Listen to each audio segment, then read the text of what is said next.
Bonjour à tous les Berserkers, c'est toujours die Berserker ou encore Dylan Malone pour les plus intimes.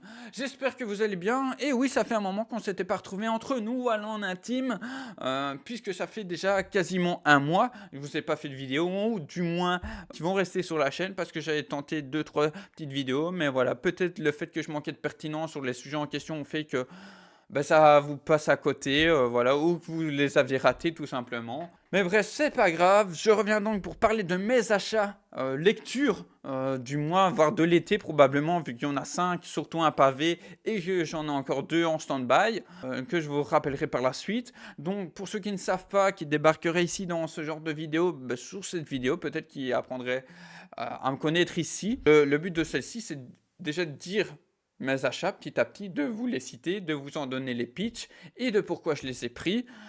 Et ce sera déjà pas mal. C'est des vidéos qui font généralement entre 20 et 30 minutes, vu que j'achète souvent pas un comics ni deux, que là, il n'y a pas que du comics, il y a du manga.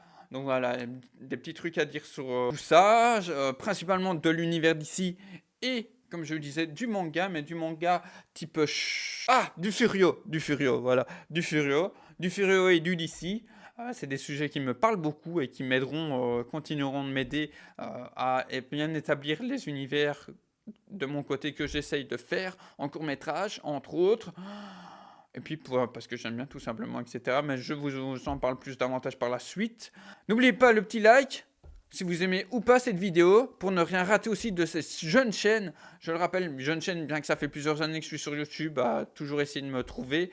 Voilà, normalement, ça devrait être bon maintenant, au niveau de la formule. Si vous aimez ou pas cette vidéo, d'activer la cloche pour ne rien rater de tout ce qui me touche au niveau film, série, comics, manga. Voilà, globalement, quand j'ai des petits trucs à dire sur tout ça. Normalement, bientôt, là aussi, pour anecdote des gens, on devrait parler toujours de Superman, puisqu'il y a Superman and Lois, la série que j'ai finie il y a une semaine ou deux quasiment. Donc les 3 saisons que vraiment masterclass, à part la saison 2, voilà. Peut-être dû aussi au truc du multiverse, etc. Mais enfin voilà, je ne veux pas trop vous spoiler non plus. Et donc il y aura une partie sans spoil avec spoilers, hein, quand je parlerai de la série d'ici une semaine ou deux. Voilà, j'essaierai de faire ça vite et bien.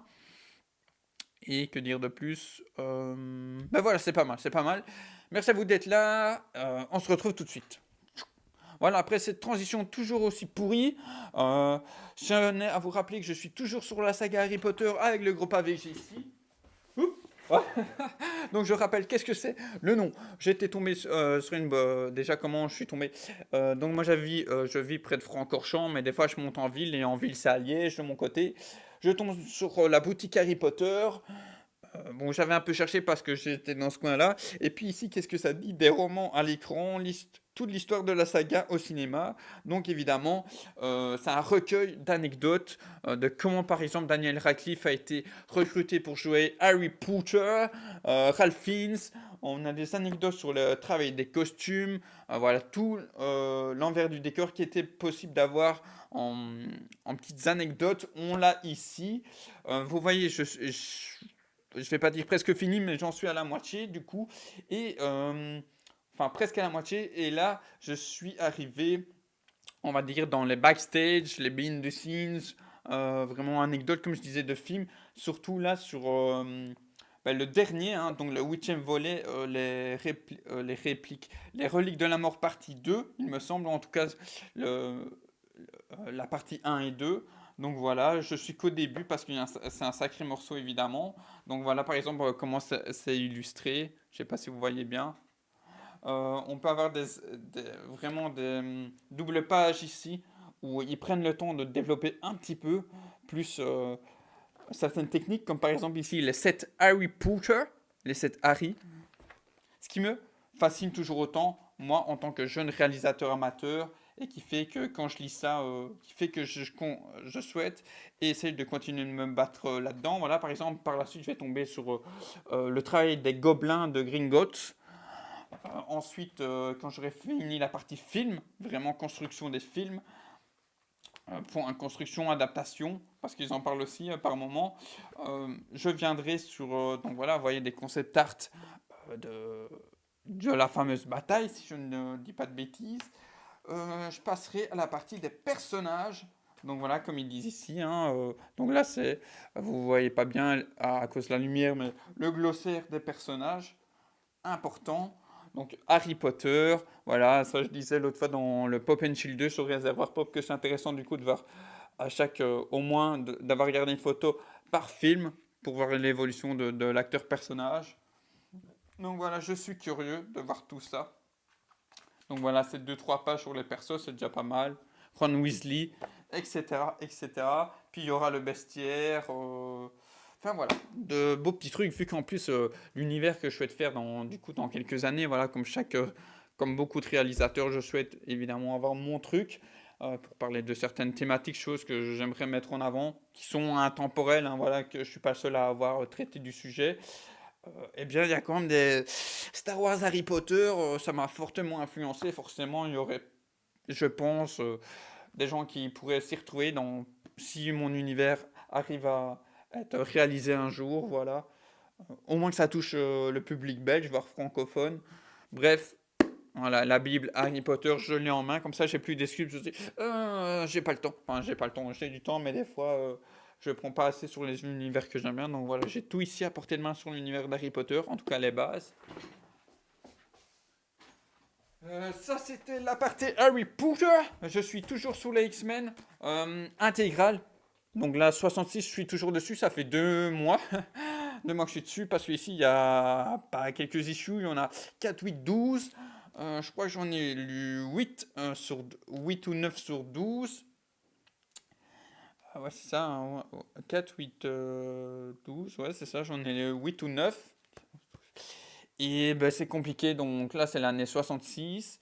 Je vais pas dire que j'ai été ultra fan des années 63, 64 et 65, mais je continue de m'accrocher comme je le dis toujours parce que je rappelle, pour moi c'est la famille de personnages comics tout confondu, de tout ce que ça traite évidemment, le racisme, les préjugés, le fait de devoir trouver sa place, etc. Et puis surtout parce que je rappelle pour ceux qui ne le sauraient pas, qui débarqueraient ici dans cette vidéo, que je suis un gros fanboy de Scott Summers depuis les petits comics que j'ai lus où il avait des petits trucs intéressants, notamment dans les All New X-Men, hein, soit à la couverture blanche que j'ai ici, hein, les 3 premiers, où ça traitait un peu de ce côté l'après Apocalypse, ou quand il a été manipulé et qu'il a pété un câble. Voilà, donc ça traitait un peu de ça par la suite, où il était en reclus, etc. Donc bref, comme il n'a pas le comics à lui, ben, j'essaie d'emmagasiner le plus possible. Et voilà, je rappelle que du coup, pour ce personnage, et bien d'autres, hein, pas que lui, mais pour ce personnage principalement, mais du coup, voilà, je tente voilà, les intégrales pour vraiment avoir les bonnes bases parce que la plupart de ce que je sais de cet univers, c'est beaucoup par des vidéos ou de ce que j'ai lu de l'époque et les petits comics que j'ai. Voilà, j'en ai pas des tonnes. Donc X-Men 1966. Je vais vraiment essayer de finir ça cet été, de m'accrocher, il m'en reste 3. Et au niveau de l'écriture, parce que des fois il y a des trucs intéressants, comme le fait que des bases, dans les derniers que j'ai lus, on a un gars, ça va vous sembler stupide comme, dit comme ça, mais un gars qui est déguisé en insecte et qui s'attaque aux récoltes d'un village. Donc comme ça on fait ouais, ok, ça peut paraître pourri, en fait, bah, s'attaquer aux réserves de nourriture d'une ville, c'est pas rien, quoi. Surtout un village, si vraiment on coupe les arrivées, par exemple, d'export de villes, etc. Mais c'est de la manière que c'est traité. C'est les années 60, quoi. Voilà, je trouve qu'il y a une base intéressante, mais ça va pas plus loin. On sent que, comme la plupart des méchants ici, avant, on n'était pas sur un truc de continuité, de grosses évolutions. C'était presque un vilain par truc. Donc, ouais. Je crois que j'avais déjà entendu parler de ça, mais là, de le lire, ça me semble de plus en plus vrai. Euh, les bases sont là, quoi, pour les X-Men qu'on aura plus tard, au niveau du caractère de certains persos, de leur évolution entre eux et tout. Donc voilà, c'est pour ça que j'essaye de m'accrocher, pour tout ce que je viens d'essayer de vous résumer, X-Men 1966, que donc j'espère finir cet été. Mais non, après ces 10 minutes, voilà, je ne sais pas ce que ça fera au montage au niveau timing. Maintenant, je vais pouvoir vous commencer à vous parler de mes achats de l'été. Donc ça, je l'ai dévoré il y a peu. dans le train. Je vais pas vous spoiler évidemment. Donc je rappelle, c'est du Furio, hein. Donc voilà, le premier, je l'avais ici. Et vous voyez, au niveau cover, c'est déjà plutôt cool aussi à voir. Donc Gangsta, je rappelle le pitch du premier. Donc lié par un sombre passé, Nick, donc Nick que vous pouvez voir ici, ici, Nick Brown, et Warwick, celui avec le bandeau ici, ben voilà, vous voyez plus sur la deuxième. Et Warwick sont deux tueurs à gages aux personnalités radicalement opposées. Voilà pourquoi d'abord j'ai été vers ces mangas, parce que le projet de film d'univers que je souhaite faire, j'espère toujours garder de côté, à travailler, vraiment à faire un truc béton avec les années, vraiment peaufiner, et bien là-bas, c'est très similaire à ça, quoi. C'est deux personnes très opposées. Au départ, je partais sur un chasseur de primes, une jeune recrue, un peu comme vaguement comme dans le film LA Confidential. Je vous mettrai une affiche là sur le côté. Je vous invite très chaudement à regarder si vous aimez les polars et si vous ne l'avez pas vu, à découvrir. Donc voilà, je reprends mes moutons, donc ouais, très opposés qui devront s'allier en fait, voilà. Donc là, c'est le pitch de mon univers film. Quand je dis univers, c'est plus trilogie et peut-être une petite série et tout sur le côté. D'ailleurs, je tenterai peut-être essayer ça au deuxième, troisième court-métrage officiel que je ferai. Donc il faut déjà que je fasse le premier officiel, hein, à mon avis, pour 2024-2025. Mais bref, je m'écarte. Et donc voilà, je reviens ici. Et ce qu'il disait en plus, c'est que là, pour le coup, le truc un petit peu original, qui fait que j'ai quand même essayé de découvrir ça aussi, pas que pour le truc de caractère opposé, c'est que le premier est taciturne et secret, alors que le second est vantard et coureur du jupon, bon, à l'extrême, hein. Ils officient ici à Ergastulum, donc c'est le nom de la ville entièrement contrôlée dans leur univers par la mafia et les gangs. Donc ça, c'est toujours dans l'univers de ce que je souhaite traiter, terre à terre policier, gangster, avec lesquels ils s'entretiennent des rapports tantôt cordiaux, donc amicaux, des fois conflictuels. Alex, une jeune femme qui tente d'échapper à la paix, croise la route de ses anti-héros et découvre que Nick appartient à une espèce à part, les indexés, aussi appelés les crépusculaires. Voilà. Donc Alex, c'est en gros une prostituée, comme c'est dit dans le pitch, qui va tomber sur eux pendant le début de leurs aventures. Et comme dit à la fin du pitch du premier, indexé, crépusculaire, bah, c'est des genres de mutants, quoi. C'est des genres de mutants, de super soldats. Ça, on apprend un petit peu plus le côté super soldat. Voilà, vraiment la phrase super soldat. On apprend ça à la fin du deuxième. C'est pas du gros spoil, hein. C'est déjà quelque chose qu'on peut comprendre, entrevoir dans le premier avec les plaques militaires, etc. Donc, et d'ailleurs, le troisième, vu que j'ai bouffé le 2 là, sur mon temps j'ai pris pour aller chercher mes petites cartes de visite, hein, liées à Berserkers Chronicles, mes productions, etc. On apprend à la fin du 2 que ben, le 3 va parler de ça, des origines un peu de la ville, du concept de indexé crépusculaire. Et donc moi qui ai lu le 2 ici, le 2 c'était le pitch, la police découvre un amas de corps mutilés. Donc ça c'est à la fin, par rapport à la fin du premier, donc voilà, léger spoil. Les victimes semblent avoir été découpées à l'aide d'un sabre japonais, le fameux katana, et les soupçons s'orientent vite vers Nick et Warwick. Donc Nick ici, qui lui du coup, je sais pas si vous voyez, manipule bien un katana, et l'autre, bah, c'est plus Mister Gun, flingue et tout. Pour pouvoir se dédouaner, ces derniers sont chargés d'enquêter sur l'affaire, parce que du coup, ben, souvent, hein, qu'ils les contactent pour avoir un coup de main. Donc, comme je vous l'ai dit, c'est en gros, c'est chasseurs de. Il y a plusieurs chasseurs de primes dans la ville et ils font partie de ce réseau-là, de cette corde-là de métiers. Et donc, ils sont souvent contactés par la police aussi. Et donc, là, la police, en gros, leur demande de les aider sur l'affaire. Une affaire dont les ramifications impliquent les différents clans qui règnent sur Eyasulum, donc le clan Corsica et le clan Munro. Mais je vous en dis pas plus. Et bah, vraiment, j'ai kiffé en quelques mots parce que la dynamique des personnages, qui certes par leur côté extrême fonctionne extrêmement opposé, fonctionne très bien, paraît crédible quelque part.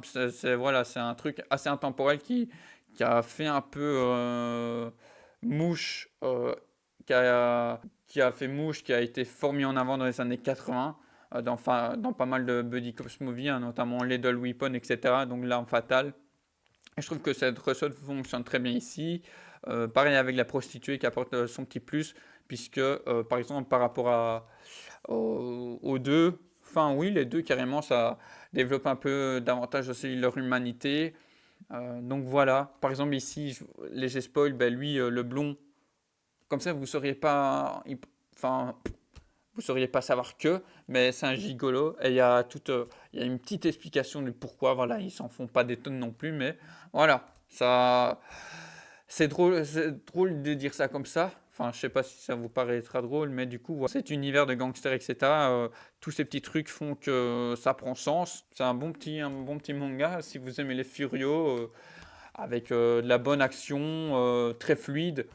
N'hésitez pas, c'est édité par Glénat et l'auteur c'est euh, Koché, Koske, je ne sais pas comment on dit. Bref, Gangsta. C'est un manga dont j'ai rarement entendu parler. Ou alors il faudrait que je me renseigne davantage. Là, je continue aussi. On passe à Rokudenshi Blues, donc anciennement appelé Rakai Blues dans les années 80. J'ai les deux premiers tomes ici. Je vais vous refaire pas le pitch, mais en gros, voilà, c'est toujours du Furio. C'est l'histoire de deux clans. Deux clans. Il y a toujours cette opposition de clans, de factions, mais du coup ici avec le milieu de la boxe et des thèmes qui me parlent beaucoup que j'ai pas su toucher ou en tout cas pas superbement quand j'étais plus jeune, donc amitié, fraternité, etc. Enfin voilà, vraiment des vrais potes de vraies valeurs, des gars qui se soutiennent et tout. Et ça, je trouve que c'est une grande force aussi de récits japonais, asiatiques. Les lycéens ici donc de Taken qu'on retrouve pour ce troisième volet reconnaissent désormais la supériorité de Tyson Meda qu'on a ici, qui a un peu la tête, qui était un peu vu comme la tête brûlée au début. Koichi Nataka, autoproclamé caïd du lycée, est tombé amoureux de Shiaki et considère Maeda comme son rival. Indifférent à ses provocations, ce dernier se préoccupe plutôt d'affronter un ennemi bien plus redoutable, Shima Bokuro du lycée Yonekura. La vie de Médas se transforme en un combat sur tous les fronts entre amour, baston et sport. C'est clairement ce qui se passe dans les trois volets, surtout ici. Voilà. Et comme je le disais, je trouve que c'est vraiment. On a envie d'être pote de Maida, on a envie d'avoir un pote comme ça. C'est un genre de. Presque un mix, je dirais, pour faire une référence comics, entre Superman et Batman. Il a vraiment ce côté un peu bourru, et en même temps grand cœur qui apporte de l'espoir, de l'optimisme, si je puis dire ça comme ça, une bouffée d'air frais aux gens qui sont proches de lui. Là, je ne l'ai pas encore lu, mais ça viendra, ça viendra. Voilà. Ensuite, vous l'avez vu sur la cover, Batman Nocturne, c'est une nouvelle pépite apparemment de ce que disent beaucoup certains dans le YouTube Game Comics. Donc Batman Nocturne de Ramvi, c'est mon deuxième Ramvi, j'avais dit sur Twitter mon premier, mais non c'est mon deuxième, puisque moi j'avais lu en ligne Aquaman Andromeda, j'hésite encore à le reprendre, mais là du coup en papier, parce que certes, c'est beau visuellement. D'ailleurs, Oz en a parlé. Je vous invite très chaudement à regarder sa vidéo. Je ne sais pas s'il regarderait ici, mais voilà, moi je vous invite chaudement à aller regarder. D'ailleurs, en plus, c'est dans le thème. Regardez, on est l'été, on est tranquille, on est à Hawaï. Donc ici, oui, Ramvi, donc a écrit notamment sur du Andromeda avec le dessinateur Chris Ward, que je trouve. Là, visuellement, par contre, Andromeda, ça m'a giflé. Là, il est ici par contre avec Raphaël Albuquerque, dont j'avais déjà entendu parler mais que je n'avais pas encore vu les travaux. Comme je disais, Nocturne, tome 1, ouverture, donc il y a le 2 en préparation, on va bien ici. Le pitch, quel est-il? Qu'en est-il? Il y a quelque chose de pourri au royaume de Gotham, peu importe les épreuves que Bruce surmonte, les pistes qu'il poursuit, le plus grand détective du monde. Les pistes qu'il poursuit, le plus grand détective du monde, n'arrive pas à trouver la source de la peur rampante qu'il ressent, comme si ses démons intérieurs s'emballaient et lui annonçaient sa mort imminente. Au même moment, de vrais démons rôdent dans l'ombre et enveloppent la cité de leurs ténèbres, ainsi qu'une mélodie séculaire hante la nuit de Gotham. Le rideau se lève, la complainte sinistre s'élève, et cette fois, Batman pourrait bien rester à terre. Voilà, il y a un petit côté déjà poétique, hein, comme on l'a dit. D'ailleurs, Oz le disait très bien dans Andromeda, et c'est vrai que c'est un truc qui pourrait me faire peur aussi, j'y avais plus repensé. Mais Ramvi a ce petit côté, c'est surtout en voyant une vidéo de Oz, je me suis souvenu de ça, que c'est vrai que des fois, il part tellement dans la métaphore, comment je vais dire, dans l'onirique poétique, qu'on peut s'y perdre, hein, si on n'a pas tous les rêves, qu'on n'est pas assez calé, poussé là-dedans. Mais bref, j'espère que ce sera pas un frein à cette lecture qui, de ce que j'ai appris, comme je vous le disais à quelques minutes, a l'air d'être quand même une très belle lecture pour beaucoup de gens qui ont été dessus. Donc voilà, Batman Nocturne ouvre une nouvelle ère pour le détective de la nuit sous l'impulsion du scénariste Primé Ramvi. Ramvi que d'ailleurs a été interviewé par le fameux Deviant Prod, euh, ami, collègue du réservoir pop. Je vous invite à découvrir, je pense que vous le connaissez peut-être, et surtout à voir sa vidéo interview de Ramvi que je n'ai pas encore vue, mais que je verrai quand j'aurai lu pas mal d'œuvres du monsieur. Donc Nocturne, très hâte de vous en parler. J'attendais de faire cette vidéo pour pas le... Parce que si je l'avais lu, je vous en parlerai pendant 10 minutes ici, je crois. Ça, à mon avis, ça va être la lecture de la semaine et vidéo pour la semaine prochaine. Et oui, du coup, comme en plus je fais une web-série sur l'univers du Batman et que là j'ai un acteur en costume, etc., si ça peut, et je pense, enfin voilà, de ce qu'on a lu du pitch, ça va traiter davantage de sa psychologie, ça peut toujours être intéressant.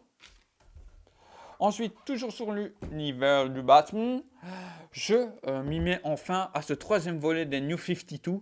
Donc je crois qu'on est toujours sur le même duo que Snyder et Greg Capullo, mais ici avec Jock. Jock dont dessin ça va, mais niveau écriture voilà. Heureusement qu'ici il y a comme Snyder et Capullo. J'ai pas appris le deuxième tome. Ça va peut-être surprendre certains d'entre vous. Donc je crois que le tome 2 c'est la nuit des hiboux, puisque le premier La cour des hiboux m'avait déjà bien giflé. J'ai pas besoin de plus, moi ça me suffit. Des fois, certains en veulent plus. Mais moi, des fois, dans mes fictions, j'ai du mal à m'arrêter à un. Quand je veux dire, par exemple, à un épisode, ou même quand j'arrive vers la fin, il faut que je rajoute un peu pour dire vraiment d'être sûr d'avoir tout bouclé, ou laisser d'avoir des pistes ouvertes par rapport à l'univers. Là, le un il m'a suffi. Voilà, j'ai très bien mangé, il faut pas plus. Que là, le 3 du coup, c'est plus pour le bah, voilà, visuel, Joker, le caractère, comment il a été développé, puisqu'en fait, par rapport à ma web série de Bad Crooks, donc je mettrai le lien en description, en fin de vidéo, vers peut-être un des épisodes, en tout cas de la chaîne. Eh bien, c'est-à-dire que dans mon univers, par rapport à l'acteur aussi, il y a eu des complications en mélangeant amitié et professionnelle. Enfin, professionnel, c'est quelque chose dont je souhaite vivre, hein, quand même de la réalisation plus tard. En somme, hein, pour vous grossir les traits, du coup, l'acteur ami, je ne l'ai plus. Et je me disais, le truc Bad Crooks, donc j'avais dit sur les réseaux et je vous le redis, il y aurait une grosse pause à partir de cette année. Donc voilà, j'essaie de finir en douceur, hein, parce que l'épisode 4 est sorti en début d'année, en février, de la saison 1. Là, je fais 3 spin-offs, mais vraiment, qu'ont un fil conducteur, hein. La cour des hiboux, c'est pas du gros spoil, je l'ai déjà teasé dans la série petit à petit, mais pas non plus vulgaire, enfin, en première ligne. Donc là, c'est vraiment le gros fil conducteur des 3 spin-offs. Ensuite, du coup, grosse pause. Et par contre, avec ces lectures, petit à petit, je vais commencer à adresser saison 2 ou surtout un moyen métrage pour voilà, dire de boucler mon adaptation et puis j'y reviendrai plus dessus. Ou peut-être, voilà, mais voilà, je dis peut-être, si j'ai le temps plus tard, en dehors peut-être d'en avoir fait mon métier, un spin-off sur Deadshot ou quoi, quand j'aurai donc plus de moyens et peut-être si j'ai des choses à dire sur cet univers, ça sera vraiment pour m'aider à tout boucler, voilà. Vraiment faire tout fermer quoi, fermer toutes les pistes, je vais dire quelque part. Et donc pourquoi aussi, ben voilà, je vous ai dit Joker, il y a eu des complications, etc. Et donc ce petit truc là, main visuelle, c'est pour se dire que un peu comme dans The Batman qui a été sous-entendu, je pense, dire ben déjà j'ai l'idée que avec plusieurs confrontations, il a été défiguré et tout. Et donc voilà, à voir si j'arriverai à faire le truc griffé parce que c'est quand même de la technique, hein. Je dis ça à Melvin, je sais pas, je pense pas qu'il regarderait cette vidéo du réservoir pop si vous l'avez peut-être vu, entrevu dans des vidéos où on parlait de la chaîne, hein, de comics et tout. Je lui avais dit en privé, soit je m'inspirais de ce truc-là pour faire quelque chose de proche en papier mâché ou par un masque. Et puis parce qu'à l'arrière, on voit qu'il a sa tenue c'est dans ce comics-là, de plombier. D'ailleurs, il y a un film qui me fait penser à ça visuellement. C'est le film avec Jim Carrey, Disjoncté, que j'ai pas encore vu, où il a une tenue de réparateur électricien, etc. Et le pitch du coup d'ici, de ce troisième volet New 52, voilà, pour revenir quand même à ça. À peine remis dans son éprouvant combat contre la cour des hiboux, Batman doit voir revenir son pire cauchemar, le plus terrible de ses adversaires, ce qui est quelque chose de similaire à ma web série. Voilà, sans trop vous spoiler. Et cette fois-ci, le clown, prince du crime, est décidé à détruire non seulement le Chevalier Noir, mais également tous les associés qui y gravitent autour, à commencer par Alfred, son fidèle serviteur. Ça, je le ferai peut-être pas, hein, ce truc-là, dans ma web-série, vu que vu que vers la fin du deuxième spin-off, j'ai déjà teasé plus ou moins quelque chose comme ça. Donc voilà, Batman, tome 3, New 52, le deuil de la famille. Donc relecture du fameux deuil de la famille des années 80. Très curieux de voir ça, très curieux de voir ça, de voir qu'est-ce qui va m'en inspirer pour mon univers de web-série, etc. Qu'est-ce que je vais pouvoir en retirer, qu'est-ce que je vais aimer ou pas de ce comics. Je sais que les New 52, c'est une ère qui divise assez, il me semble, surtout même du côté Batman. Par contre, un truc que je revois à nouveau, je suis un peu déçu, hein. Donc moi, je commande sur la Fnac, c'est la première fois que ça m'arrive. Les gars, je sais pas ce qu'ils ont foutu du service. Ils l'ont tapé salement ou quoi, ou il a pris des méchants coups dans le camion, mais voilà, bref. Ça, ce sera à mon avis la vidéo sur ce comic, ça devrait arriver vers septembre, fin août, début septembre. Et là, j'en ferai pas de vidéo, mais on en parlera avec Deviant quand on aura le temps, rentrée septembre, octobre, pour faire une pop story sur Superman. Voilà, le fameux pavé, il est là, au moins de lire ça pour avoir de quoi pouvoir leur renvoyer la balle aussi sur ce comics. Et puis pour moi, hein, en fait, du coup, parce qu'il y a le run, apparemment les premières aventures par John Byrne de Man of Steel, donc la réécriture de Superman des années 80.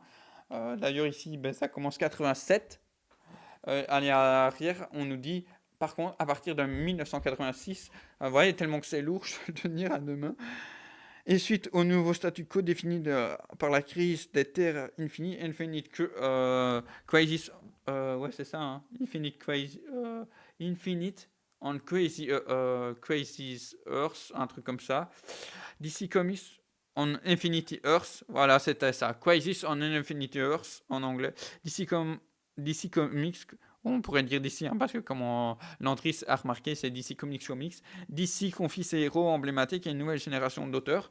Frank Miller pour Batman, George Perez pour Wonder Woman, John Byrne pour Superman, que ose rappeler aussi. Ce dernier propose alors une refonte complète de l'Homme d'Acier, le Man of Steel, se revendiquant de l'esprit de ses créateurs Joe Shuster, Jérôme pour les intimes, et Jerry Siegel. Non, Joe Shuster et Jérôme Siegel, donc Jerry. D'abord controversé, sa vision s'impose peu à peu comme une véritable révolution avant de devenir l'une des meilleures ventes de l'époque. D'ailleurs, Deviant qui a fait des vidéos sur les premiers Superman Chronicles disait que c'est John Byrne, notamment, qui a établi Lex Luthor tel que l'on le connaît, hein, qui fait ses coups en douce, etc. Vraiment dirigeant, société et tout. Donc,